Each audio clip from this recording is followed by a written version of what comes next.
ಮೊದಲನೇದಾಗಿ ಮಾನ್ಯ ಸಭಾಧ್ಯಕ್ಷರೇ, ಒಂದು ದೂರದೃಷ್ಟಿಯುಳ್ಳ ವಿಷನರಿ ಬಜೆಟ್ ಅನ್ನು ಮಂಡಿಸಿದಂತ ನನ್ನ ಸರ್ಕಾರಕ್ಕೆ, ನನ್ನ ಮುಖ್ಯಮಂತ್ರಿಗಳಿಗೆ, ನನ್ನ ಉಪಮುಖ್ಯಮಂತ್ರಿಗಳಿಗೆ, ನನ್ನ ಸಚಿವರಿಗೆ, ಪ್ರತಿಯೊಂದು ನನ್ನ ಶಾಸಕರಿಗೆ ಅಭಿನಂದನೆ ಸಲ್ಲಿಸ್ತೀನಿ. ಬಸವಣ್ಣವರು 12ನೇ ಶತಮಾನದಲ್ಲೇ ಹೇಳಿದ್ರು, ಉಳ್ಳವರು ಶಿವಾಲಯ ಮಾಡುವರಯ್ಯ, ನಾನೇನು ಮಾಡಲಯ್ಯ ಬಡವನಯ್ಯ, ಎನ್ನ ಕಾಲೇ ಕಂಬ, ಎನ್ನ ದೇಹವೇ ದೇಗುಲ, ಶಿರವೇ ಒನ್ನ ಕಳಶವಯ್ಯ, ಕೂಡಲ ಸಂಗಮ ದೇವ ಅಂತ. ಬಹಳಷ್ಟು ಜನ ದೇವಾಲಯಕ್ಕೆ ಹೋಗೋ ಶಕ್ತಿ ಇರಿದವರು ದೇವಾಲಯಕ್ಕೆ ಹೋಗ್ತಾರೆ. ಆಗದೆ ಇರೋರು ತನ್ನ ದೇಹವನ್ನೇ ದೇವಾಲಯ ಅನ್ಕೊಂಡು ಬದುಕ್ತಕ್ಕಂಥ ಕೋಟ್ಯಾಂತರ ಬಡವರಿಗೆ ಇವತ್ತು ನಮ್ಮ ಗ್ಯಾರಂಟಿಗಳು ಇನ್ಸ್ಪಿರೇಷನ್ ಆಗಿದೆ. ಅಂತ ಗ್ಯಾರಂಟಿಗಳನ್ನ ಯಶಸ್ವಿಯಾಗಿ ಅನುಷ್ಠಾನಗೊಳಿಸಿದಂತ ನನ್ನ ಸರ್ಕಾರಕ್ಕೆ ಅಭಿನಂದನೆ ಸಲ್ಲಿಸ್ತೀನಿ. ಸಭಾಧ್ಯಕ್ಷರೇ, ಇವತ್ತು ವ್ಯವಸಾಯಕ್ಕೆ, ತೋಟಗಾರಿಕೆಗೆ ನನ್ನ ಸರ್ಕಾರ ಬಹಳಷ್ಟು ಆದ್ಯತೆಯನ್ನ ಕೊಟ್ಟಿದೆ. ಈ ಬಜೆಟ್ ಅಲ್ಲಿ 40,000 ಹೆಕ್ಟೇರ್ ಪ್ರದೇಶದಲ್ಲಿ ಇವತ್ತು ಪುಷ್ಪ ಬೆಳೆಗಳ ಮಾರಾಟ ಮತ್ತು ರಫ್ತನ್ನು ಉತ್ತೇಜನ ಮಾಡೋದಕ್ಕೆ ಒಂದು ಯೋಜನೆಯನ್ನ ರೂಪಿಸಿದೆ. ಇದರಿಂದ ವಿಶೇಷವಾಗಿ ಫಲಪುಷ್ಪಗಳ ನಗರಿ ಅಂತ ಕರೆಸ್ಕೊಳ್ಳೋ ನನ್ನ ಚಿಕ್ಕಬಳ್ಳಾಪುರಕ್ಕೂ, ನನ್ನ ಚಿಕ್ಕಬಳ್ಳಾಪುರದ ರೈತರಿಗೂ ಇದು ಬಹಳಷ್ಟು ಸಹಕಾರಿಯಾಗುತ್ತೆ ಅಂತ.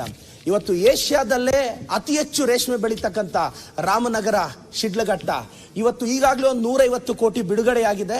ಇವತ್ತು ಮತ್ತಷ್ಟು ಹೈಟೆಕ್ ಇದು ಮಾಡೋದಕ್ಕೆ 250 ಕೋಟಿಗಳನ್ನ ನನ್ನ ಸರ್ಕಾರ ಬಿಡುಗಡೆ ಮಾಡಿ ವ್ಯವಸಾಯಕ್ಕೆ, ತೋಟಗಾರಿಕೆ ಇಲಾಖೆಗೆ, ರೇಷ್ಮೆಗೆ ಬಹಳಷ್ಟು ಉತ್ತೇಜನ ಕೊಟ್ಟಿದೆ.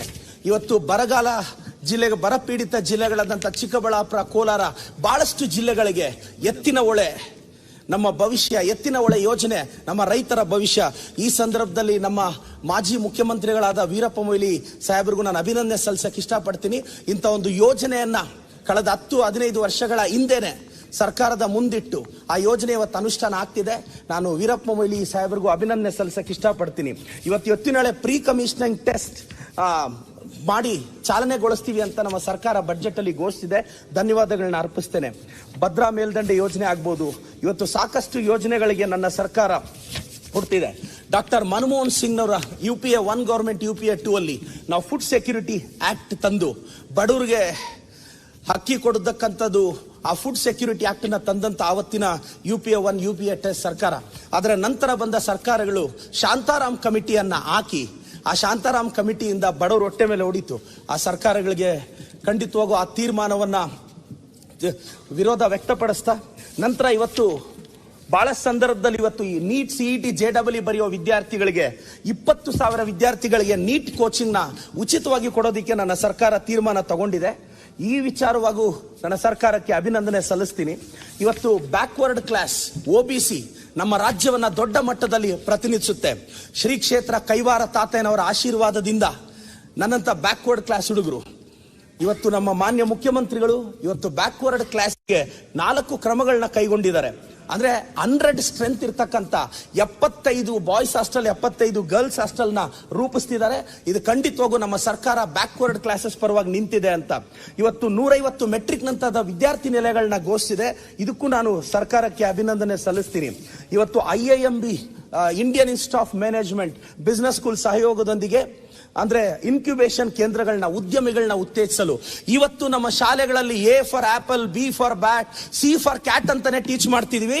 ಆದ್ರೆ ನಮ್ಮ ಬಿಸಿನೆಸ್ ಎಂಟರ್ಪ್ರಿನರ್ಸ್ಗೆ A for asset, B for business, C for currency ಅನ್ನೋದನ್ನು ನಮ್ಮ ಗ್ರಾಮೀಣ ಮಟ್ಟದ ವಿದ್ಯಾರ್ಥಿಗಳಿಗೆ ಹೇಳಿಕೊಟ್ರೆ ಅದು ಖಂಡಿತವಾಗೂ ಮತ್ತಷ್ಟು ಎಂಟರ್ಪ್ರಿನರ್ಸ್ ಬರಕ್ಕೆ ಸಾಧ್ಯ ಆಗುತ್ತೆ. ನಾವು ಶಾಲಾ ಮಟ್ಟದಲ್ಲಿ, ಕಾಲೇಜು ಮಟ್ಟದಲ್ಲಿ ಬಿಸಿನೆಸ್ ಸ್ಕಿಲ್ಸ್ ನ ರೂಪಿಸಬಹುದು.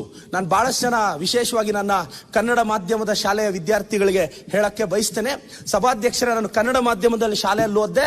ಇವತ್ತು ನನಗೆ ಇಂಗ್ಲಿಷ್ ಸರಿಯಾಗಿ ಬರಲ್ಲ, ಕನ್ನಡ ಬರುತ್ತೆ. ಮೋಸ್ಟ್ಲಿ ಇಂಗ್ಲಿಷ್ ಏನಾದ್ರು ತುಂಬಾ ಚೆನ್ನಾಗಿ ಬಂದಿದ್ರೆ ಕೆಲಸ ಸಿಗ್ಬಿಡೋದೇನೋ.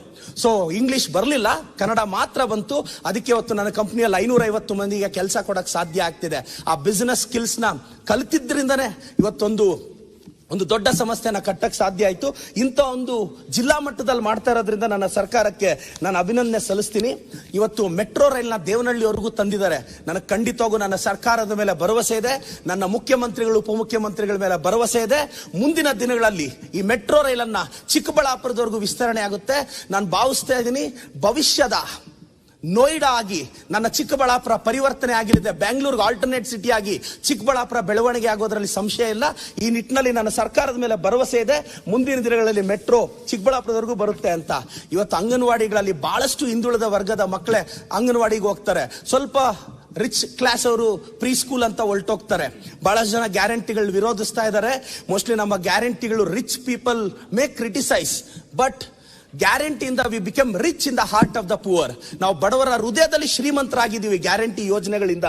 ನಾನು ಸರ್ಕಾರಕ್ಕೆ ಇವತ್ತು ನಮ್ಮ ಸರ್ಕಾರದ ವಿಷನ್ ನೋಡಿ ಸಭಾಧ್ಯಕ್ಷರೇ, cerebral palsy, muscular dystrophy, Parkinson diseases, multiple ಸ್ಕ್ಲಿರೋಸಿಸ್ ಇಂಥ ಕಾಯಿಲೆಗಳು ಐಡೆಂಟಿಫೈ ಮಾಡೋದೇ ಕಷ್ಟ. ಅಂತವ್ರಿಗೆ ಇವತ್ತು ಸಹಾಯಧನವನ್ನ ಎಕ್ಸ್ಟೆಂಡ್ ಮಾಡ್ತಿದೆ. ಇವತ್ತು ನನ್ನ ಸರ್ಕಾರ ಇಂಥ ಒಂದು ಬಜೆಟ್ ಮಂಡಿಸಿದ್ದಕ್ಕೆ ನಾನು ಅಭಿನಂದನೆ ಸಲ್ಲಿಸ್ತೀನಿ. ವಿಶೇಷವಾಗಿ ನಾನೆಲ್ಲ ಬಿಜೆಪಿಯ ಶಾಸಕರಿಗೆ, ಪ್ರತಿಪಕ್ಷದವರಿಗೆ ವಿನಂತಿಸ್ತೇನೆ, ಇಂಥ ಒಂದು ಅದ್ಭುತವಾದ ಬಜೆಟ್ ಅನ್ನ ದಯವಿಟ್ಟು ಸಹಕರಿಸಿ. ಇಂಗ್ಲಿಷ್ ಅಲ್ಲಿ ಒಂದು ಮಾತಿದೆ ಸಭಾಧ್ಯಕ್ಷರೇ, if the people shakes the nest they are preparing to fly higher ಅಂತ.